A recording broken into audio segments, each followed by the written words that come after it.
Bene data reka dusome ijambo ry'Imana hano mu butumwa bwiza nk'uko bwanditswe na Yohana 3:16.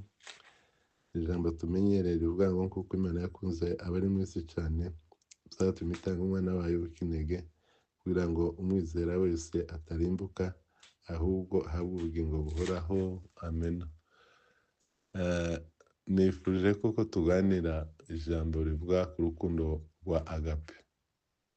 Urukundo rwa agape turaruvugaho ibintu 7, ariko mbere ndashaka kubabwira ko Yohana ni umwe mu bigishwa ba Yesu 12 wagiraga umwihariko wiwe cyane. Navuga Matayo yabonye Yesu amubona nk'umwami, Luka amubona nk'umwana w'umuntu, Mariko amubona nk'umukozi, ariko Yohana amubona nk'umwana w'Imana. Ikindi kandi Yohana uyu nguyu yakundaga Yesu kandi yagiraga urukundo rwa agape. Ari naho Yesu yavuze ngo nibishoboka mwe muri mwe no gupfa ntazapfa, ashaka kuvuga atazapfa igihe abandi bazapfira. Ikindi kandi Yohana yanditse ibitabo 5 kandi avuga cyane ku rukundo. Hari aho yavuze aravuga ngo nimurebe urukundo ruhebuje data wa twese yadukunze, hariya mu zandiko ziwe. Usomye Yohana wa mbere uzubisangamo ngo zatumye ngo twitwa abana b'Imana kandi ngo niko turi. Yohana yakundaga Yesu. Ikindi Yohana yahoraga mu gituza cya Yesu. Ikindi kandi Yohana bijya niwe umugabo wenyine wari uri kumwe na Yesu ku musaraba igihe ba Petero bari barahunze n'abandi. Yakundaga Yesu. Yohana uyu nguyu niwe wavuze ku rukundo rwa agape, kandi by'ukuri mwene data ndashaka ngo aya magambo tuyaganireho muri kino gihe. Urukundo rumaze gukonja mu bantu benshi, kandi bazasoma ijambo ry'Imana tugasoma bavuga ngo igihe cy'imperuka urukundo ruzakonja. Ntibivuga ko urukundo ruzashira, ariko bizavuga ko urukundo ruzakonja. Kandi muzorebe habe n'imboga iyo zakonjeye muri firigo abantu bashobora kunanirwa gufungura kandi zihari. Urukundo gukonja ni akaga kanini, haba mu itorero, haba mu muryango, yewe haba no mu gihugu. Cyo gituma numvishe kuko tugomba kuganira ku rukundo, iby'ukuri ukareba ko urukundo rwawe rutakonje. Reka mbabwire ku bintu bijana n'urukundo rwa agape. Urukundo rwa Erose ruza rushira. Erose ni urukundo rw'inyungu. Erose ni urukundo umuntu azakunda undi kubera yuko hari icyo azamuha. Iyo kutamuha gushize, iyo kumuha gushize, urukundo narwo rurashira. Hari n'urukundo rwa filiya narwo ni urukundo urundi rw'abantu bafite amasano. Hari igihe kimwe kiza kigera umwe akaja kure. Rutangare kubona umwana iyo agiye akaja mu muryango wiwe, atangira kwita ku bana biwe, ndetse benshi ugasanga n'ababyeyi ntibakibitaho. Ababyeyi benshi bagira ikibazo kuba abana babo batakibitaho, ariko ntibamenye, ntibasesengure ngo bamenye gusa urukundo ni uruhe. Ariko ndashaka kubabwira ku rukundo rwa agape. Ijambo rya mbere, urukundo rwa agape icya mbere ni ishusho y'Imana itaboneka. Imana yarabwiye abana b'Isiraheli ngo nibubake ihema ry'ibonaniro ngo bazashiremo urubariro ruzarugaragara imbere ntirugaragara inyuma. Bivuga ngo ni urukundo rw'Imana n'abana bayo. Urukundo rwa agape ni urukundo rugaragaza ishusho y'Imana. Burya abantu bagira urukundo rwa agape, uko bakunda Imana niko baza bakunda n'abantu. Itegeko rikuru kuruta ayandi mategeko riravuga ngo ukunde Imana n'umutima wawe wose, kandi ngukunde na mugenzi wawe nk'uko wikunda. Iby'ukuri muri kino gihe, kimwe mu bintu bimaze kumara ubukristo, kwerekana kugabanuka k'ubukristo bw'abantu benshi, ni uko bari mu kunanirwa gukunda Imana. cyangwa bakishushanya ko bakunda Imana ariko bakakwereka ko badakunda abantu. Ariko agape ni urukundo rw'ishusho y'Imana itaboneka. Hano muri Yohana 3:16 havuga ngo kuko Imana yakunze abari mu isi cyane byatumye itanga umwana wawe w'ikinege. Haleluya! Kugira ngo umwizera wese atarimbuka ahubwo ahabwe ubugingo buhoraho. Icya kabiri, urukundo rwa agape ruzarwihangana. Iyo dusomye hariya mu rwandiko mu Pawulo yandikiye Abakorinto 13 tuba dusanga urukundo rurihangana. Abantu benshi batagira agape ntazabasha kwihanganira nico undi yamubwiye yuko kitakunze, arakubwira ngo bampaye iki, ubwira ngo ntaco gihari, urukundo rwarashize. Ariko urukundo rurihangana. Nimba nta kwihangana ugira mu rukundo, urukundo rwarakunaniye, kuko kwihangana ni imwe mu mbuto zitangwa n'urukundo rwa agape. Nanone icya gatatu, urukundo rwa agape ntiruzarwirarira. Abantu benshi muri kino gihe kubera kutagira urukundo usanga umuntu yirarira. Umuntu yanabura n'akantu akananirwa kuba yabwira uwundi ndetse n'ikundusha, n'iki wamfasha, n'iki twafashanya, cyangwa se ugahora wishira hejuru. Ariko urukundo rwa agape ntiruzarwirarira. Kwirarira kenshi na kenshi uza kubanziriza kurimbuka. Abantu benshi birarira bishiraho batari.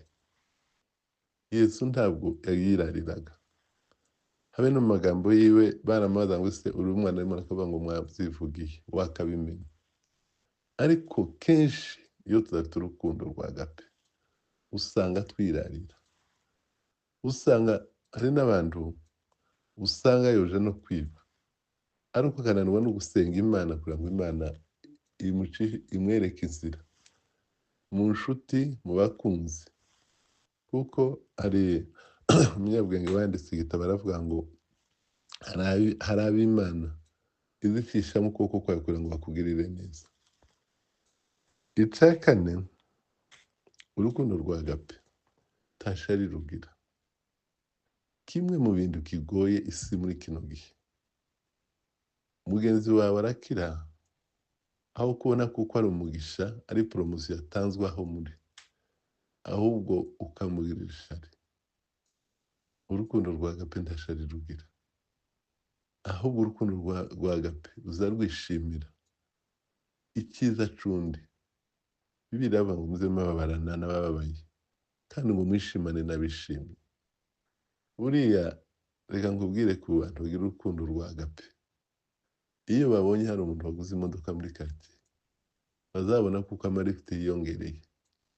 Iyo babonye hari umuntu wagize promotion wagiye hanze, aho kumugirira ishari ahubwo ushima Imana kuko nunagerayo azakwakira.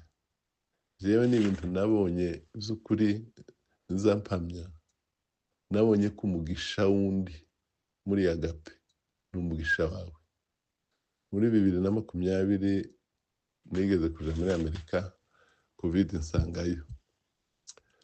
Ndashima umuryango wa Dr. Kigabo na madame we banakiriye imyaka amezi 5 namazeyo.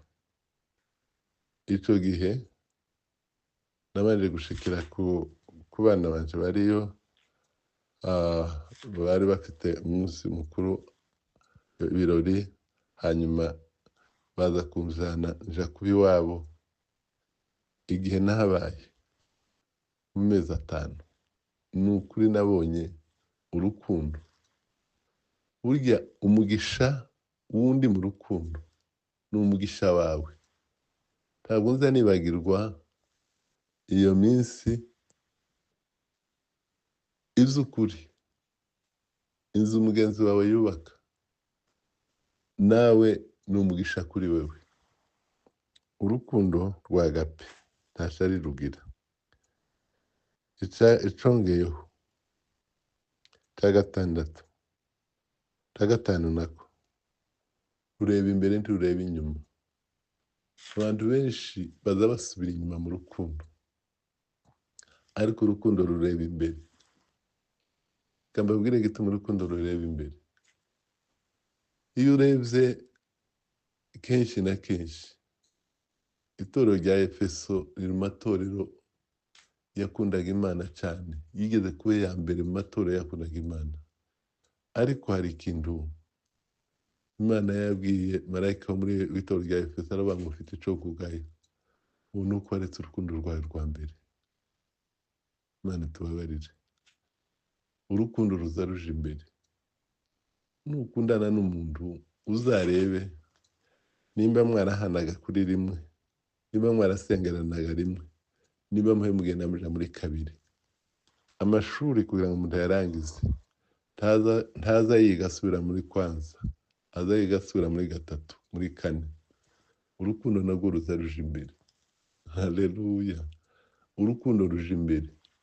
Uze wicarana n'inshuti yawe, mukore isesengura, murebe nimba aho muva n'aho muje. Icya gatandatu, urukundo rugaragarira mu bikorwa.